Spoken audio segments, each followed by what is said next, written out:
Hi, I'm Phil and we're back in the Homex kitchen. Alongside me, backed by popular demand, it's Chef Andy Temple. Andy, how are you doing? I'm very, very well. How are you? I'm good, thanks. Yeah, I'm really looking forward to this again. I learned some skills last time, so hopefully going to pick up some more this time around, eh? Yeah, there's a few different things this time you're going to learn, and we've popped into spring, so we're going to get a few fresher flavours. We're going to have a lot more fun, and there's going to be a lot more work for you this time. Oh, right, okay. Better get my gloves on.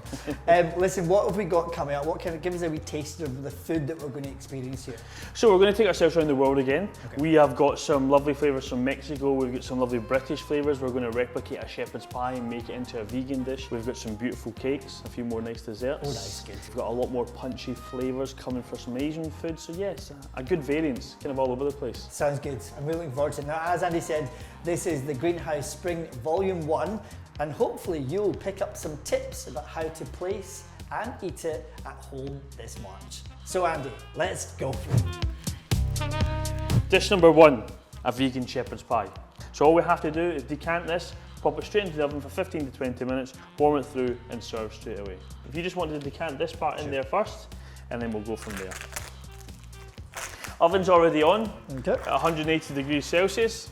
Tell us what's inside this then. So this side is... So we have barley and root vegetables, Yep. and then we've made a sauce that is replicating of a beef stew, but what we've actually done is make an onion stew. Lovely. And inside that will give loads of flavour into the dish. So that'll be in the bottom, representing what would have been your mince element. And then on the top, we've made a mash with a little bit of potato and a little bit of root vegetable. So this is where I went wrong last time with my presentation skills. Well, that's why we need the expert here, eh? What sort of design do you want? Do a wavy one. Let's do something, oh, nice. Something a little bit old school. Something your granny would make. I mean, that's what it does remind, when you say shepherd's pie, it just reminds you of something nostalgic, doesn't it? So, Exactly.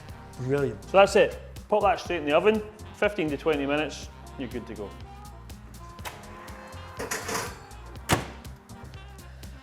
So, now that the shepherd's pie's been in the oven for 15 to 20 minutes, you can pop it out and serve it as is. Brilliant.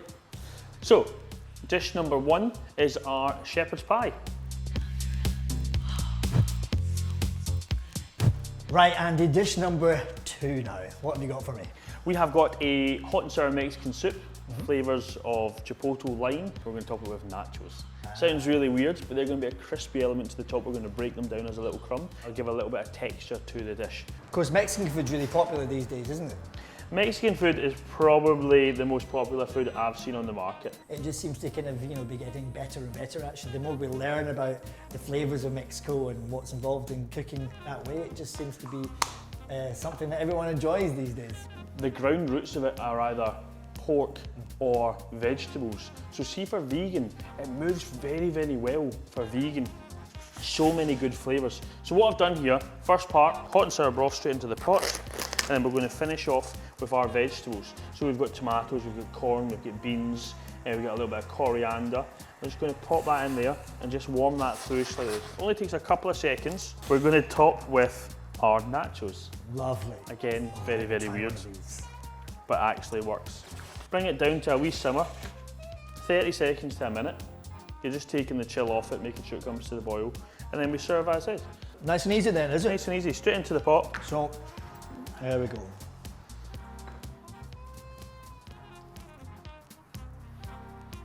And then we just top it off, as in Just like top it. sprinkles. Or... That's it. Sprinkle it straight in. Oh, I like nachos, so I'm going to just pile them all on. You'll notice that traditionally with soups from Europe, they'll have things like croutons in them and nice bits of cheesy, crusty bread on top. We've substituted it for this. I think it's perfect. When you taste it, it's like the best nachos on the planet. So that's dish number 2, hot and sour soup from Mexico. Now, Andy, as you know, we've got 8 delicious dishes, but right now we're going to move on to the third in the series of 8. So what have we got this time? We have got brassicas with a pink peppercorn dressing. Now this one, it can be served both hot and cold. Hot and cold, that's correct. I like to serve it cold, a little bit of freshness. Yeah. To serve it hot, you'd simply just give it a little sugar inside a pan, warm it through like you would for some stir-fried vegetables, Sure. and then you would dress with the dressing. Yeah. However, what we're going to do is just going to dress it together, Yeah. serve it in the bowl, nice and clean, nice and fresh. What's inside the dressing then, Andy? We've got a pink peppercorn and bulgur wheat dressing. This will make the dish have a little bit of consistency, a little bit of flavour to it. So a little dressing in the dish itself. Just spread it out, and then finish with another little touch of dressing. Beautiful. There we have it. So there we have dish number 3, and remind us of what this is called, Andy. This is brassicas with a pink peppercorn dressing.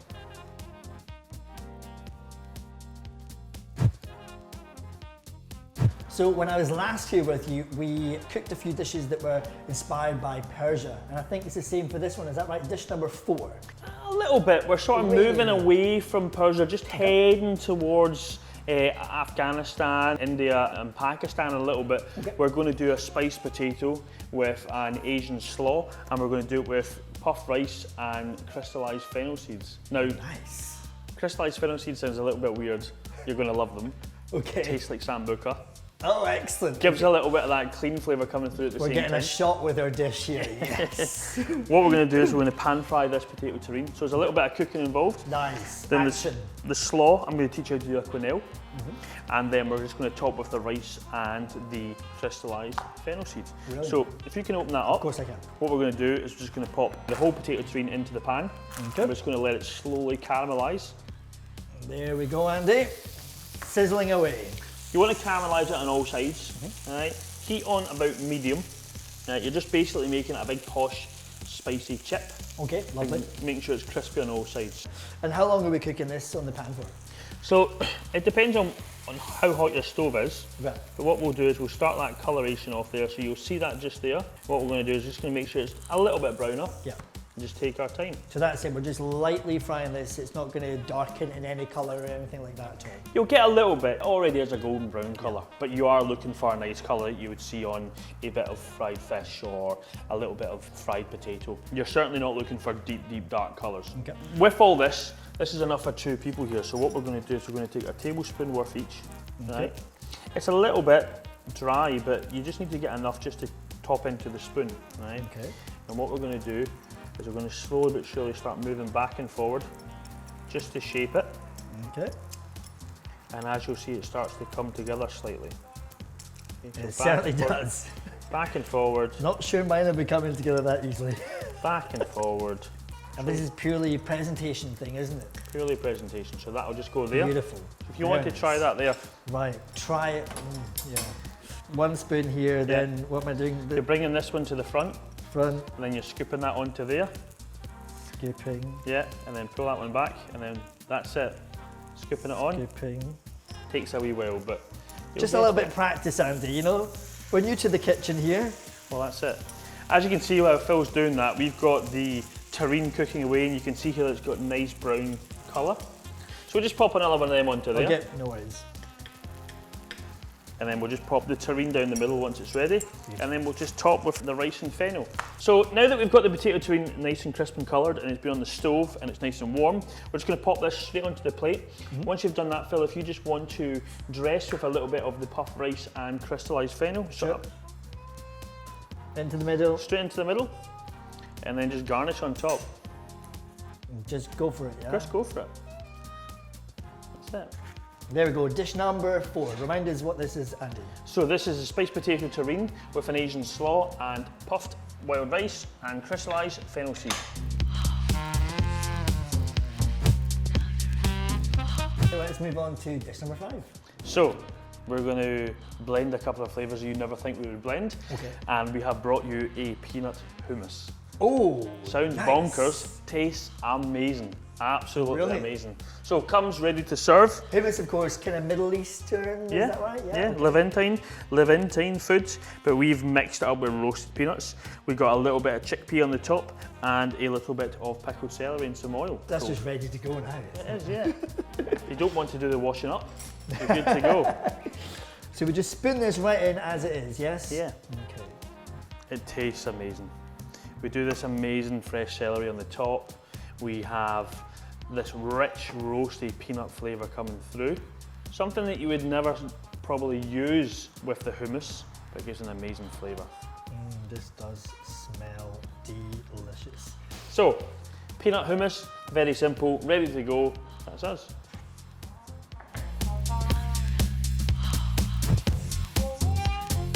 Okay, let's move on to dish number 6. So we have got Hoisin Aubergines, straight from China. Not the aubergine, of course, but the flavour, the concept, everything about it. So this is a very simplistic dish. We've got buckwheat noodles, some shiitake mushroom, a little bit of spring onion, some chilli and aubergine that we've deep fried, hoisin dressing, and we're going to top with some 5-spice crispy onions. Okay. So that straight into the pot, Into the pot. onto a medium heat. So Andy, the aubergine is quite a versatile vegetable, is that right? Yeah. You can do quite a lot with it. Yeah, so you can use it in every single cuisine possible. We like to use it a lot when we do our Italian cooking, we like to use it a lot when we do our Chinese cooking. Yeah. But there's a lot of flavours that you can use and it's versatile. Like before we roasted it down and made the baba ganoush, Yeah. we've made purees, we've done it char grilled. Here, we're just warming it up with the noodles. Yeah. So it's a little stir fry, just to give it a little warm through. Nice. But with this, what we'll do is we'll cut this down and we'll salt it and we'll take out some of the moisture. And then what we'll do is we will cover it in a little bit of flour and then we'll deep fry it and then we'll dress everything together and it gives that subtle crispiness coming through. Nice. Almost kind of gives you the batter that you would get from a fish and chip shop. Yeah. So that's it heated up. Yeah. What we'll do is turn the stove off and then we'll just fire it straight into the bowl and then we'll top with our onions. The onions is going to be a coating almost as if you were doing a little crumble. So just fire that straight in and then as many of them over the top as possible. They'll give you a great savoury, crispy flavour coming through on that. And there we go. And you can really smell that hoisin. It's good, isn't it? Really nice. And then just a good sprinkling on the top. Yeah. A very good sprinkling. Very good sprinkling. Okay. Come on Phil, don't be shy. There we go. Boom. Lovely. And there we have it. Hoisin aubergine with buckwheat noodles, chilli, spring onion and 5-spice onions. So let's get on with the next dish, which is dish number 7. What have we got? Dish number 7, we got bucatini. So we'll just open this up and then we'll pop it straight onto the tray and then straight into the oven. So this only takes 5 or 10 minutes at roughly about 180, 190. If you've got a fan assisted oven, that's bang on. If you've not, then just add on an extra 20 degrees Celsius and it'll give you the perfect temperature. So while that's in there cooking away, what we'll do is we will present the pumpkin seed pesto on the bottom of the plate Okay. and then bring the bucatini out and then we'll pop it onto the plate. Sounds ideal. So what we want to do is we want to make a little well in the bottom, Okay. like we did last time. So this is a pumpkin seed pesto and what we do is we roast the pumpkin seeds so they're nice and dark with a little bit of yeast, and what that does is it gives a very good savoury flavour, and then we blend it down with some oil, some seasoning and a little bit of vinegar, and that'll balance it off. That's it, lovely little well in the bottom. Pop this out of the oven. Then all we're going to do is just lift this straight onto the plate and serve as is. Okay, go for it. Nice lovely clean hands, straight on top, and that's us. We're on to the pudding. Hey, treats. Last time we did the chocolate cake, this time we're bringing you a carrot cake. Yeah, and then we know that the chocolate cake went down very well, so you've got a lot to stand for here. Come on. Very simple. Open it up, scoff it down. It's that simple. Or hold back if you can. Yeah. I like to keep this, and like I did with the last one, pop it in the oven for a couple of minutes just as that stuff comes out the oven, and then it's just get a little bit warm, a little bit, a bit full of all those little flavours, get the mouth tickling away. So what we'll do, we'll open this up because we're clearly salivating. Oh yes, here. I'm very much so. The carrot cake, it became very popular with everyone in the UK during lockdown, didn't it? Yeah. It's one of these things that everyone at home was like, oh, I can make that. Tell us a little bit about this one and what makes it so special then. So we've soaked some golden raisins and popped them on the top, and then we've made the carrots icing on the top.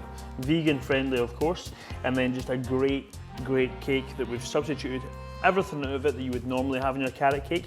It's very moist and very rich. Got a little bit of puree in there as well, and that'll give you a nice, amazing fragrant flavour. So just have to plate one up, is that all right? Yeah. Do you know what? Plate the two up. I'm a little bit hungry. You're hungry? Okay. I'm a little bit hungry. There we have it. Greenhouse carrot cake. Thank you, Andy. That was really good fun. It's been a pleasure, as always. And if you've been cooking along with us at home, we hope that you enjoy your greenhouse experience.